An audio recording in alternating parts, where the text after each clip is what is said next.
Sometimes the most dangerous place to be isn't rock bottom. It's success built on the wrong foundation. A full calendar, a stable income, even admiration from others.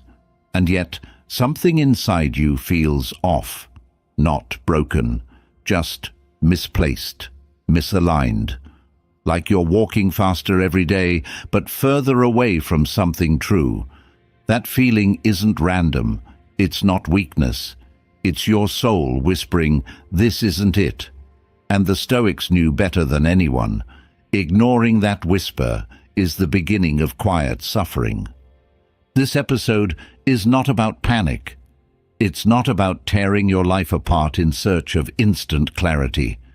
It's about tuning in, slowing down, listening deeply to the subtle signs that your life might look fine on the surface, but underneath, it's drifting. These signs are not curses, they are signals. And if you're brave enough to see them, to confront them without denial or distraction, you can begin to shift course. With grace, with strength, with intention. Because you're not lost. You're just on the wrong path. And the moment you admit that is the moment you begin finding your way back. 1. You feel busy but unfulfilled. There's a strange kind of emptiness that hides behind constant activity. Your schedule is full, your notifications don't stop, you're always on, always doing, always rushing. From the outside, it looks like momentum, progress, even success. But inside, there's a hollowness you can't quite name, a quiet ache that no amount of productivity can soothe. That's not laziness, that's not failure, that's a signal. Your life is packed with motion, but it's missing meaning. The Stoics warned us about this long before burnout had a name. They understood that busyness without purpose is a form of self-deception. Seneca wrote, "It is not that we have a short time to live, but that we waste much of it." And often, what we waste it on are activities that look important, feel urgent, but leave us spiritually empty. We confuse motion with direction, effort with purpose. And worst of all, we confuse being needed with being alive. When you wake up every morning and dive straight into the rush, without reflection, without alignment, you begin to live reactively. You're not building, you're maintaining, you're not creating, you're coping. And slowly, your days become a blur of tasks completed and moments missed. You check things off a list, but feel no deeper connection to the person checking them. And that's the trap. Life becomes performance instead of participation. Ask yourself, when was the last time you felt truly fulfilled? Not just busy, not just exhausted from doing enough, but truly engaged, rooted, alive in what you were doing. If you can't remember, it's time to pause. Not to quit everything, but to question everything. Where is your energy going? And is it building something real, or just protecting a version of you that looks successful but feels spiritually distant? The Stoic path is not one of endless hustle, it's one of alignment, of stripping away the noise to reconnect with what matters, to do less but better, to stop performing life and start living it deliberately. That doesn't mean abandoning all responsibility. It means checking your compass, asking if the mountain you're climbing is even yours to begin with. There's nothing noble about exhaustion without purpose. There's no glory in speed without direction, and no amount of external reward can fill the internal void created by a life misaligned with your values. So if you feel busy but unfulfilled, that's not something to brush aside. That's a blinking red light. A warning, not that you're lazy, but that you're misaligned. And the most powerful thing you can do is not speed up, but stop, rethink, realign. Because true fulfillment isn't found in how much you do, it's found in how deeply what you do connects to who you are. 2. You constantly need external validation. It starts small. Maybe you share something and wait for the response, a compliment, a like, a nod of approval. But over time it becomes addictive. You check how many people agreed. You replay conversations in your head wondering if you said the right thing. You start tailoring your words, your actions, even your goals to match what others might applaud. And without realizing it, your inner compass, once strong, once clear, begins to spin, recalibrated not by your values, but by their reactions. The Stoics warned us about this trap because they understood how fragile a life becomes when it's built on external applause. Epictetus put it simply, if you want to improve, be content to be thought foolish and stupid. It sounds harsh, but it's freeing, because the moment you stop chasing approval, you begin chasing truth. The moment you stop editing yourself for praise, you begin uncovering who you really are. The need for validation is human, but the dependence on it is dangerous. Because external praise is unstable, it changes with mood, with trend, with people's insecurities. One day, they celebrate you. The next, they criticize you for the same reason. And if your self-worth rises and falls with their reactions, you'll never feel whole. You'll be a slave to perception, applauded maybe, but never free. Look around your life. How many choices were made to be liked, not to be aligned? The career path you chose, the friendships you maintain, the image you present. Are they yours, or were they built to win approval from people who never took the time to really understand you? The Stoic life is not a performance, it's a practice of returning again and again to your own judgment, not to arrogance, but to clarity, to the kind of self-trust that says, even if no one claps, I will still walk this path, because it's mine. That doesn't mean becoming defiant. It means becoming whole. It means doing what's right even when it's invisible. It means being okay with not being understood, because you understand yourself. Validation from others can feel good, but it should be a reflection, not a requirement, a bonus, not the foundation. Because when your worth is rooted within, external voices become background noise, not commands. And in that silence, you find something rare. Peace that doesn't need to be earned. Direction that doesn't need to be applauded. Strength that doesn't beg for recognition. So if you find yourself constantly checking, measuring, waiting for someone else to tell you you're enough, pause. And remember, the Stoic doesn't ask, do they approve? The Stoic asks, is this in line with my character? Because only one of those questions leads to freedom. 3. You're always avoiding discomfort. There's a subtle, deceptive version of self-sabotage that looks like self-care, but is actually self-abandonment.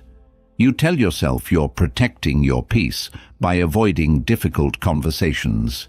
You justify inaction as patience.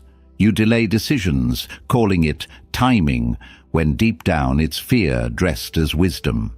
And day by day, your tolerance for discomfort shrinks. You flinch at every friction. You step back from anything that stretches you. And eventually you stop growing, not because you can't, but because you refuse to feel what growth demands. The Stoics never glorified suffering for its own sake. They weren't masochists, but they understood a deeper truth. That comfort is not the same as peace, and avoidance is not the same as strength. Seneca wrote, "We suffer more in imagination than in reality." That's the heart of it. The discomfort we fear isn't always real. It's often the ghost of pain, amplified by our unwillingness to face it. When you're always choosing the easier path, the smooth conversation, the low-stakes decision, you begin building a life of convenience over character.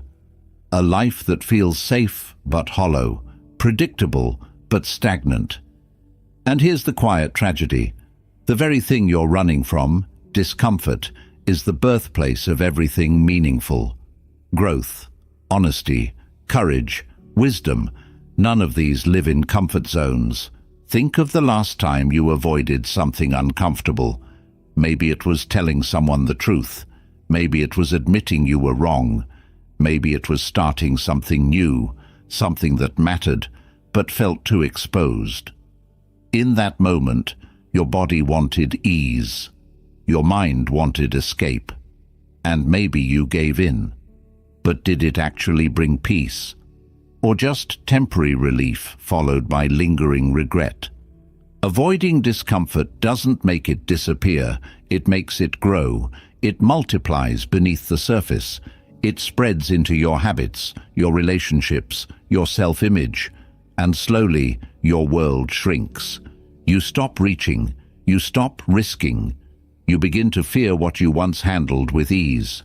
And before you know it, the discomfort of staying stuck becomes greater than the discomfort you were running from in the first place. The Stoic path doesn't reject comfort. It simply doesn't worship it. It values integrity over ease, progress over perfection, truth over convenience.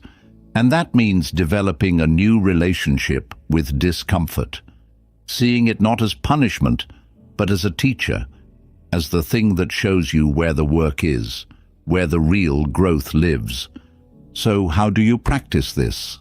Start small. When the difficult conversation presents itself, don't delay it. Lean in with presence. When a task feels overwhelming, don't wait for confidence. Begin with clarity. When your instinct is to distract, pause instead. Sit with the tension. Let it pass through you without controlling your response. Over time, this builds emotional muscle. Not the loud kind, but the kind that holds stillness under pressure. Discomfort, handled with courage, becomes fuel. The conversation you feared can lead to deeper intimacy. The failure you dreaded can reveal untapped resilience. The fear you faced can reshape your identity, not into someone who never feels afraid, but into someone who's no longer ruled by it. So ask yourself, where in your life are you choosing comfort over character? What hard truth have you been avoiding? What dream have you been delaying just because it stings to start? And more importantly, what kind of strength is waiting for you on the other side of discomfort? Because a path without friction may feel smooth, but it rarely leads anywhere worth going. The Stoic walks the harder road not to suffer, but to grow. And that road is paved with honesty, tension, uncertainty, and the quiet, powerful transformation that follows. 4. You betray your values for short-term rewards. There's a kind of success that leaves you empty. You hit the goal, you get the raise, you earn the praise. On paper, everything looks perfect, but inside, there's a quiet fracture, a subtle disconnect that begins to echo louder the longer you ignore it. You start to feel like a stranger in your own life, not because you failed, but because you've won the wrong game. And you know it, because deep down you can feel the cost. And it's usually your values. The Stoics taught that virtue, not victory, is the true measure of a life well lived. You don't compromise your principles for convenience, popularity, or short-term gain. If you do, you may gain the world, but lose your compass. And once that happens, everything begins to blur. You start to justify things you once swore you'd never tolerate. You make small concessions, calling them necessary. You silence your voice in rooms where you used to speak with conviction. And little by little, you drift. At first, it doesn't feel like betrayal. It feels like adaptation, like being strategic, like playing the game. You convince yourself it's temporary, that once you've made enough money, once you've secured the opportunity, once people finally respect you, then you'll realign. Then you'll return to your principles. But that's the trap. The more you abandon your values, the harder they are to return to, because every compromise rewires your identity. Every betrayal of what matters makes the next one easier. And before you know it, you've built a life that no longer reflects who you are, only who you thought you needed to be. This path is deceptive because it's praised. Society rewards results, outcomes, performance, not integrity, not internal alignment. And so, you get celebrated while feeling more and more disconnected from yourself. You achieve what you chased, but feel none of the meaning you imagined. And that's when the warning signs appear. The restlessness, the anxiety, the sharp awareness that you've traded authenticity for acceptance, clarity for applause. The Stoics would tell you that trade is too expensive, because integrity once lost is not easily restored. It can be rebuilt, yes, but only through courageous realignment, through the willingness to say, "This isn't who I am anymore." Even if it means walking away from comfort, even if it means disappointing people who only loved the version of you that served them. And this isn't just about moral purity, it's about energy. Every time you act against your values, you create internal friction. You burn energy trying to justify what you know isn't right. You live in constant low-grade tension, smiling on the outside, but collapsing inside.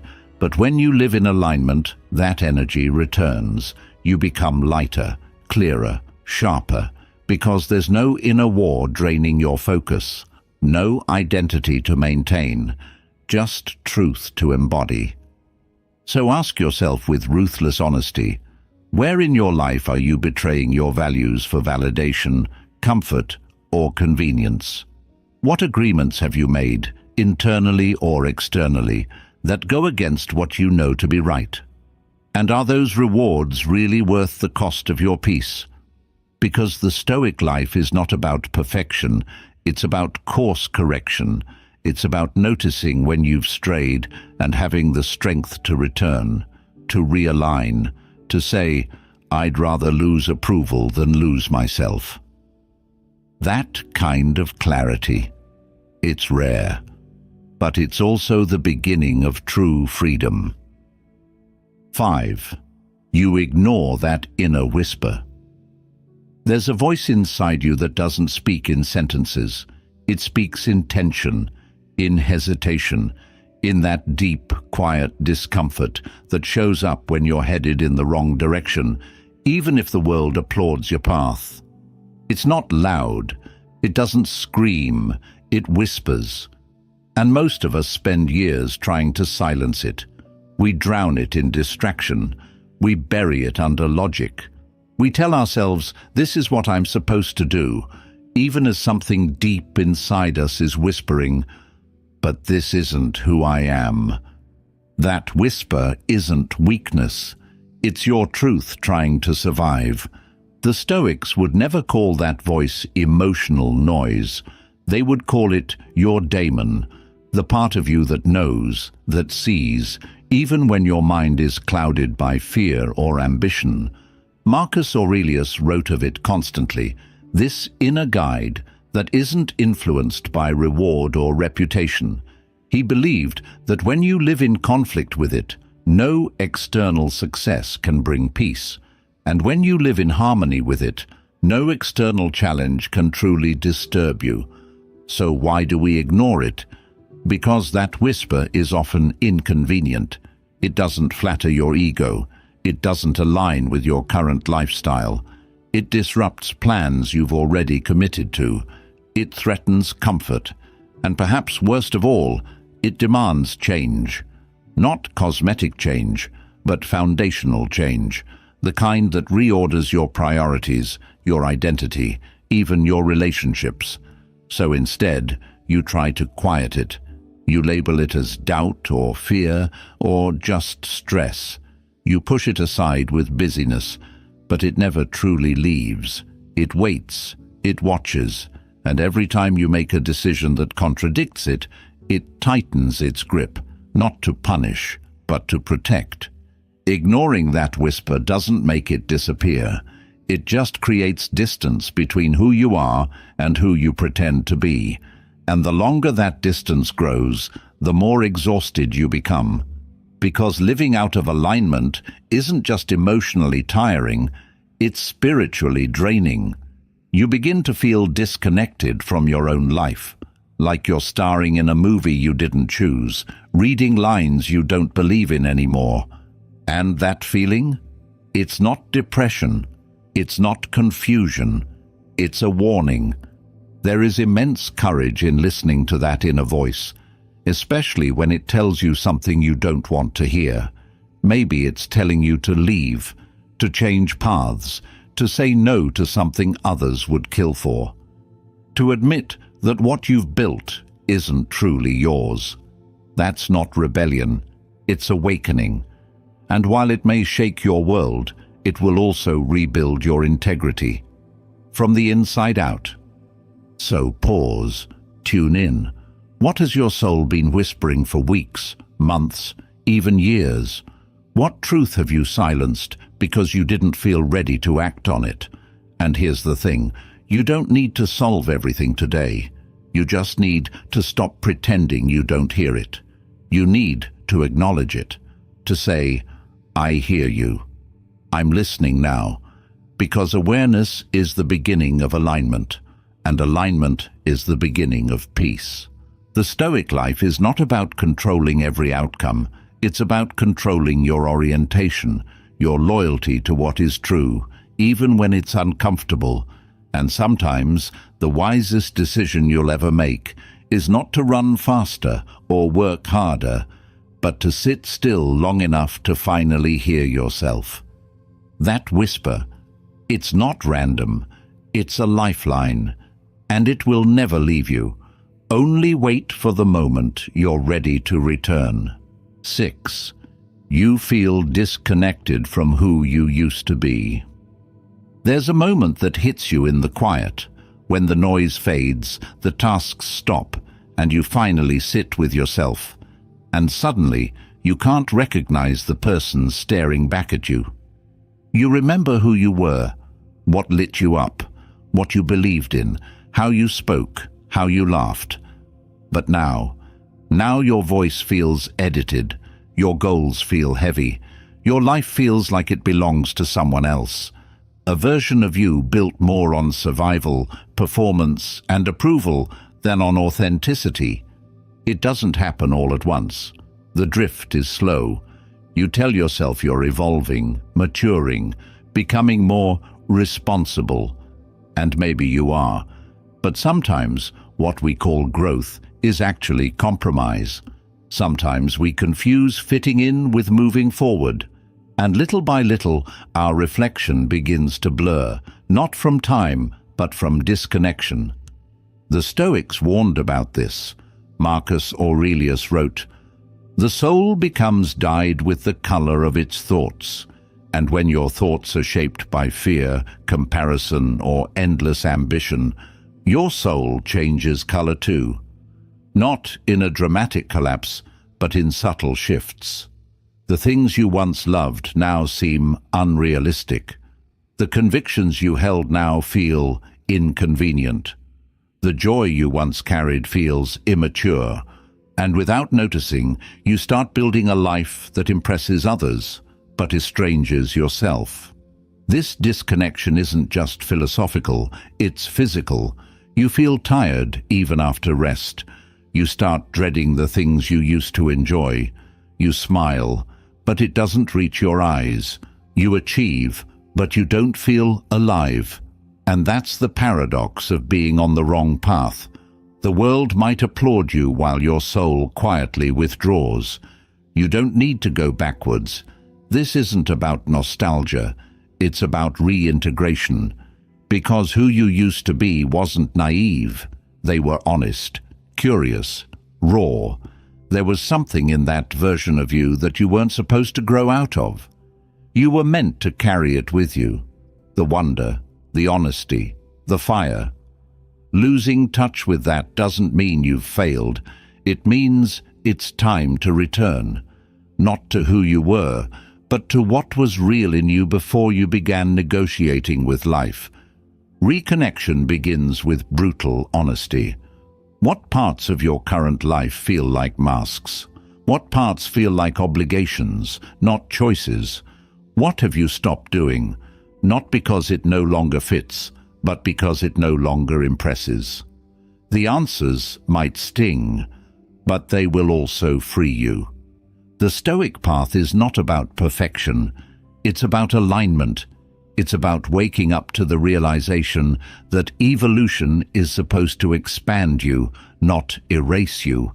That maturity should bring depth, not distance from your essence. That strength doesn't mean abandoning your softness, and that success without soul is just another form of loss. So if you feel disconnected from who you used to be, don't dismiss it. Don't label it as burnout or boredom or a phase. Listen to it. Sit with it. Let it show you what you've abandoned and what you still have time to recover. Because the life you truly want, the one that feels real, is not somewhere far away.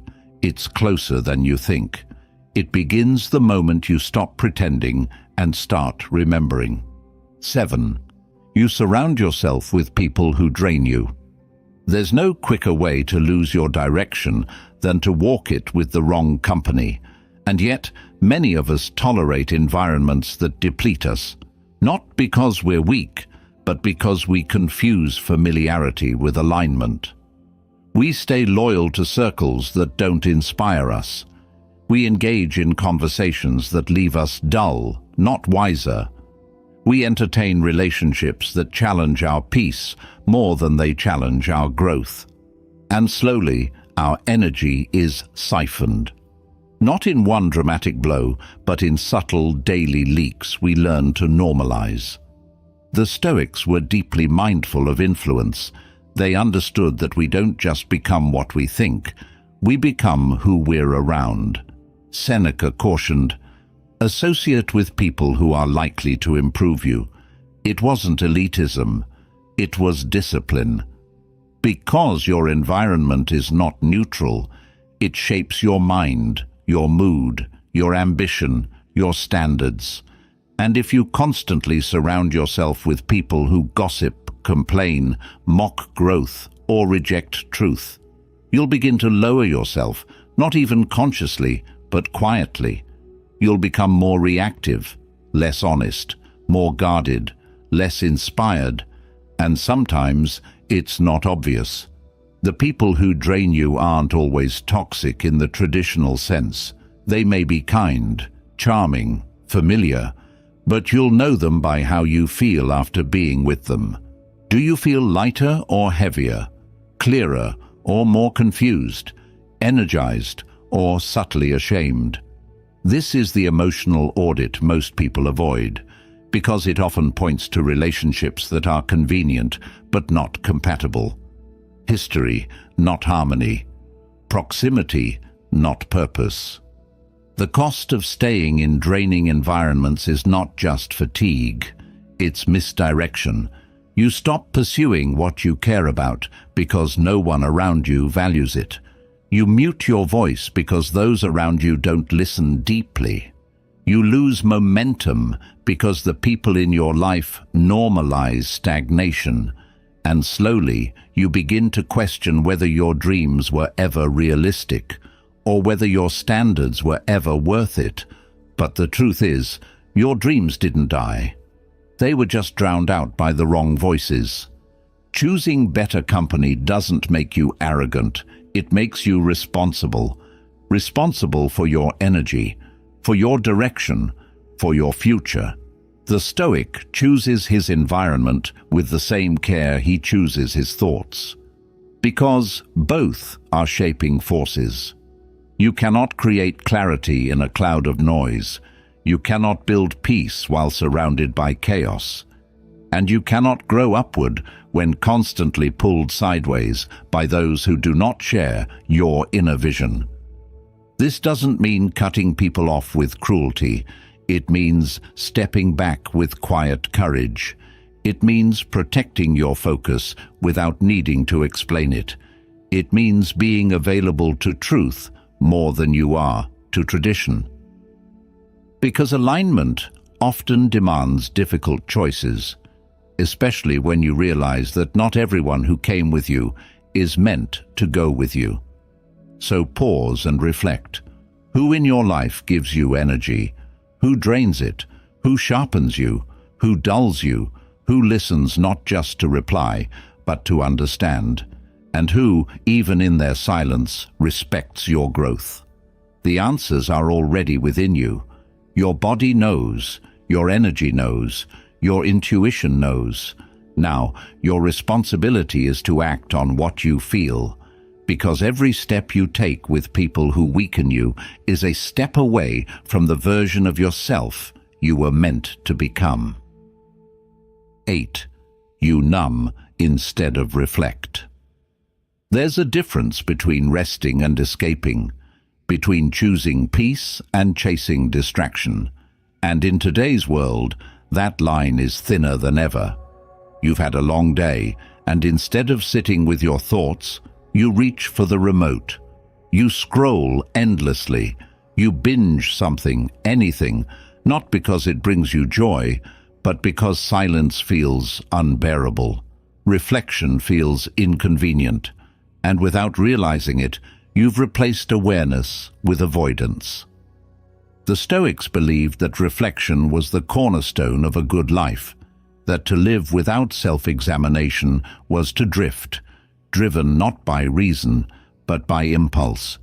Epictetus taught that we must daily examine our thoughts, our actions, and our emotions, not with judgment, but with precision, because when you stop asking why, you start living on autopilot, and autopilot is the enemy of growth. Numbing doesn't always look like addiction. It often looks like routine, like reaching for your phone every time you feel something uncomfortable, like overworking so you don't have to feel lonely, like filling your day with noise so you don't have to hear your doubts. But avoidance, no matter how well disguised, always comes with a cost. You begin to lose contact with yourself, and the longer you go without that contact, the harder it becomes to hear your own truth. And here's the trap. Numbing works. Temporarily. It softens the sting. It pushes the discomfort just far enough away so you can breathe. But it never resolves it. It only delays it. And what's delayed doesn't disappear. It grows. Beneath the surface, the tension builds. The questions wait. The misalignment quietly festers. Until one day, the distraction stops working, and you're left face to face with everything you were running from. The Stoic approach isn't to reject comfort, it's to question its purpose. Are you resting to restore, or are you escaping to forget? Are you choosing silence to hear yourself, or are you afraid of what might surface when everything else fades? The answers aren't easy, but they are necessary. Because every moment spent avoiding your inner world is a moment spent deepening the disconnection. So how do you shift? You begin by creating space. 10 quiet minutes in the morning, not filled with news or texts or notifications, but with breath and observation. You journal without trying to sound wise. You ask yourself what you've been avoiding and why. And you do it daily, not as a punishment, but as a practice, like brushing your teeth, like preparing your body, only this time for clarity. And yes, at first, discomfort will rise. The truth always does, but so will direction, so will insight, so will relief, the kind that doesn't fade after an episode ends or a feed refreshes. You'll begin to remember that reflection is not a burden, it's a return, a coming home to yourself after wandering in everyone else's noise. Ask yourself now, what have I been using to numb? What emotions have I avoided? What patterns have I chosen not to examine? And what would happen if, instead of reaching for distraction, I reached inward? Because numbness may feel safe, but it slowly kills your vitality. Reflection may feel sharp, but it brings you back to life. The Stoic doesn't seek comfort at all costs. The Stoic seeks clarity, even when it stings. Because clarity is where your power lives, and reflection is how you reclaim it. 9.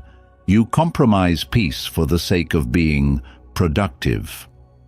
We live in a culture that treats rest like laziness and productivity like virtue, where your value is measured by how much you can do, how fast you can move, and how available you are to everyone but yourself.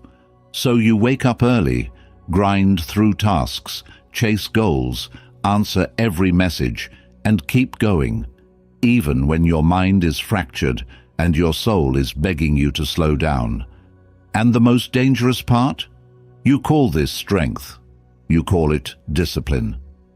But deep down, you know something feels wrong. The Stoics understood the difference between activity and wisdom. They didn't equate busyness with purpose. In fact, they warned against it. Seneca wrote, "Being busy is often a form of mental laziness, busy to avoid thinking, busy to avoid feeling." And that's the paradox. What the world celebrates as productivity can often be a clever disguise for avoidance. You're not moving with direction. You're sprinting from stillness. You fear slowing down, not because you'll fall behind, but because silence might show you how far off course you really are. When you sacrifice peace for output, you begin to lose the essence of who you are. You become a machine, efficient, reliable, exhausted. You hit milestones that no longer matter. You build things that don't fulfill you. You check every box but feel more and more like a stranger in your own life. And in that process, you mistake momentum for meaning. But here's the truth. Productivity that comes at the expense of presence is not success. It's slavery. If your day is full, but your mind is scattered, if your inbox is cleared, but your heart is heavy, if you meet every deadline, but can't sleep at night, that's not power. That's collapse wearing a mask. The Stoic path isn't about doing less. It's about doing what matters and doing it with intention. It's about creating space in your day, not just to perform, but to feel, to think, to breathe, to check in with yourself and ask, is this pace sustainable? Is this task aligned with my values? Is this goal even mine? You don't have to reject ambition. You just have to reject the illusion that burnout is proof of dedication. Real strength is knowing when to pause, when to reset, when to say, I won't trade my clarity for another hour of unchecked hustle. And that's a decision you must make repeatedly, because the world will never stop demanding more of you. It's your job to say, enough. So begin small. Block out 10 minutes for silence before the day consumes you. Close your eyes. Listen to your body. Let your thoughts settle without reaching for a screen. Notice what rises. That's your truth. That's the part of you that gets buried beneath constant motion. And that's the voice you must protect if you want to live, not just function. Ask yourself, what am I building with all this effort? And is it costing me the very peace I'm hoping it will someday earn? Because peace is not the reward you get after grinding yourself into the ground. It's the compass you follow, so you never lose yourself in the first place. 10. You rarely experience presence. You wake up and your first thought is what you have to do, not how you feel, not where you are, but the next thing, and the next, and the next. You move through your day not as a human being, but as a checklist, one task bleeding into the next, one conversation overshadowed by the next responsibility. You eat, but you're already thinking about the call after. You listen, but only halfway, because your mind is preparing a reply. You reach your goals, but you never fully arrive. That's the warning. When your life becomes a blur of doing without being, you're on the wrong path. Because presence isn't just a spiritual idea, it's the soil of everything real. Without it, even the most beautiful moments feel hollow. Even love feels distracted.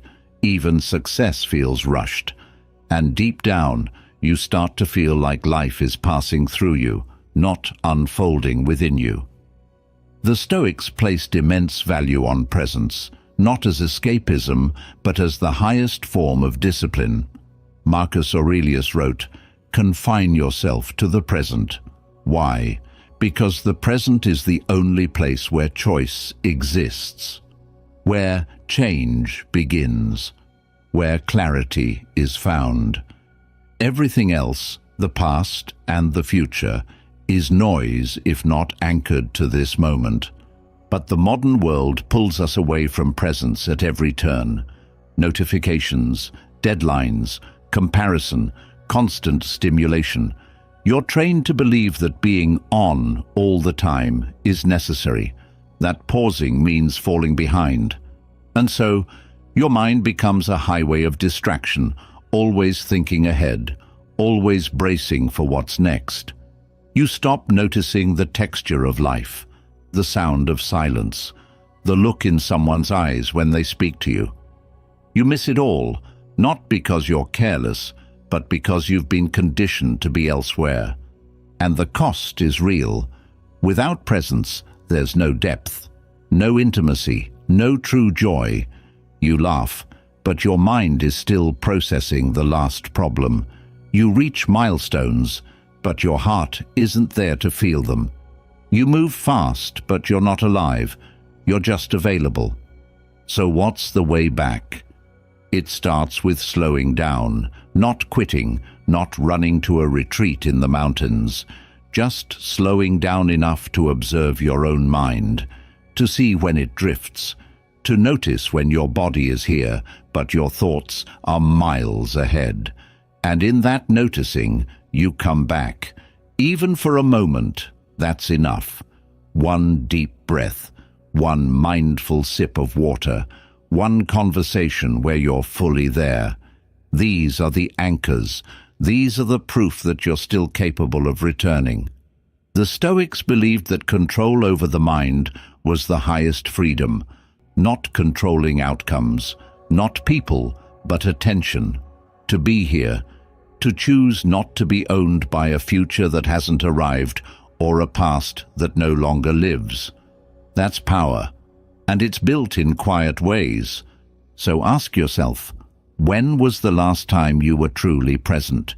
Not productive, not efficient, but awake, listening, feeling, engaged. If it's hard to remember, that's not failure, it's feedback. And the solution isn't more effort, it's more awareness. Because the wrong path always leads away from the present. But the right one? It begins the moment you return to where you are. 11. You react constantly instead of responding wisely. Life will test you through people, pressure, and unpredictability. That's a fact. But how you respond, that's a decision. And there's a subtle but critical difference between reacting and responding. A reaction is fast, emotional, instinctive. It's driven by fear, ego, or insecurity. A response is measured, conscious, grounded. It's driven by values. And the more you find yourself reacting, snapping, defending, overthinking, apologizing, regretting, the more it reveals something essential. Your inner foundation may not be as steady as you think. The Stoics believed that mastery wasn't about what happened to you. It was about how you handled it. Epictetus taught, "It's not what happens to you, but how you react to it that matters." And what he meant wasn't suppression. It was sovereignty, the ability to pause, to create space between trigger and action, to choose clarity over chaos. That space, that pause, that's where your freedom lives. But today, the world doesn't encourage stillness. It rewards immediacy. Someone criticizes you. You respond in seconds. An email triggers anxiety. You fire back. A post offends you. You argue in the comments. And slowly, you become a puppet of your environment. Your emotions are controlled by algorithms. Your identity becomes a reflection of other people's moods, and your sense of direction is constantly hijacked by noise. This constant reactivity isn't just stressful, it's dangerous. It means your center is too easily shaken. It means every minor obstacle becomes a crisis. Every disagreement feels personal. Every setback feels final. And over time you start avoiding challenges, not because you're weak, but because you're tired. Tired of being so reactive that even small things feel heavy. So how do you return to wise response? The first step is awareness. You must begin to notice the moments when you're being pulled, emotionally, mentally, energetically. You must ask, am I choosing this reaction, or am I being swept into it? Am I acting from alignment or from the desire to win, defend, or please? Then, you practice the pause. Even 3 seconds of stillness can change your life. A breath before you reply. A moment to feel instead of fix. A space to ask yourself, what outcome do I want here? Not just in the next 5 minutes, but in the context of who I want to be. Responding wisely doesn't mean you become emotionless. It means your emotions no longer govern you. You still feel, but you don't flinch. You still engage, but you don't escalate. You remain grounded, even when the world is spinning around you. And that, according to the Stoics, is the essence of real power. Because anyone can react. It takes no discipline to be offended. It takes no strength to lash out, but to remain calm under pressure, to respond with reason when insulted, to protect your peace without explanation. That is the mark of someone who has built a strong inner citadel. So ask yourself, where in your life are you reacting too quickly? What situations pull you out of character? Who triggers you to become someone you don't recognize?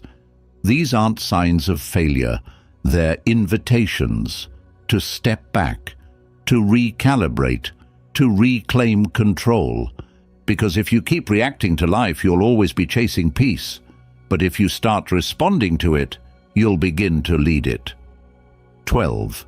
You know something has to change, and you keep postponing it.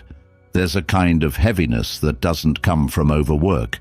It comes from knowing you're on the wrong path, knowing something in your life is out of alignment, a job that drains you, a relationship that's not growing, a habit that's eroding your confidence, and you've felt it for a while, not as panic, not even as pain, but as a persistent ache, a quiet voice saying, "This isn't it." But instead of acting, you delay. You tell yourself, "Now's not the time. It's not that bad. I'll wait until I'm ready." And in that waiting, regret begins to grow. The Stoics weren't afraid of discomfort, but they feared one thing deeply: regret rooted in inaction. Seneca wrote, "While we wait for life, life passes." And that's the warning. Not that your life will collapse if you don't act, but that it will quietly drift. that you'll wake up years from now wondering how you got so far from yourself. Not because you didn't know what to do, but because you kept postponing the moment you would do it. There's a dangerous myth we buy into, the idea that we'll have more courage later, that someday we'll feel more ready, more stable, more supported. But that day rarely comes. What we call waiting for the right time is often just fear in a costume. Fear of disruption, fear of change, fear of disappointing others. And the longer you let fear drive, the harder it is to remember what it felt like to choose from truth. You already know what needs to shift. You've known for a while. The hard part isn't clarity, it's commitment. It's trusting that the discomfort of change, though sharp, is cleaner than the slow decay of staying stuck. Because staying in the wrong place doesn't just rob you of joy, it rewires your identity. You start believing that settling is strength, that stagnation is stability, that surviving is living. But deep down, your soul doesn't want safety. It wants sincerity. It wants alignment. It wants to breathe again, to move again, to feel like you are truly inhabiting your life instead of performing it. The Stoics would remind you, clarity without action is a kind of self-betrayal. Knowing what's wrong but refusing to move is not harmless. It creates a fracture inside you, a split between what you live and what you believe. And no amount of external success can soothe that internal tension. So stop waiting for the perfect conditions. They don't exist. Stop telling yourself you need more time. You don't need more time, you need more honesty. You need to admit that what you're postponing is costing you more than it's protecting. And you need to act, not with panic, not with reckless urgency, but with calm, deliberate courage. Ask yourself now, what truth have I been avoiding? What decision have I delayed so long it started to define me? What would happen if I acted, not perfectly, but honestly? Because the deepest warning in life is not external, it's internal. It's the voice you keep hearing, the shift you keep sensing, the change you keep postponing, and the longer you ignore it, the louder regret becomes. But today, you can choose differently. You can listen. You can begin. There's a moment in every life when the noise quiets, the distractions fall away, and what's left is the truth you've been carrying all along. The sense that something isn't quite right, that maybe you've been moving fast in the wrong direction, that perhaps the life you're building doesn't fully reflect the person you were meant to become. And if you felt that lately, not as a crisis, but as a quiet discomfort, this isn't something to fear.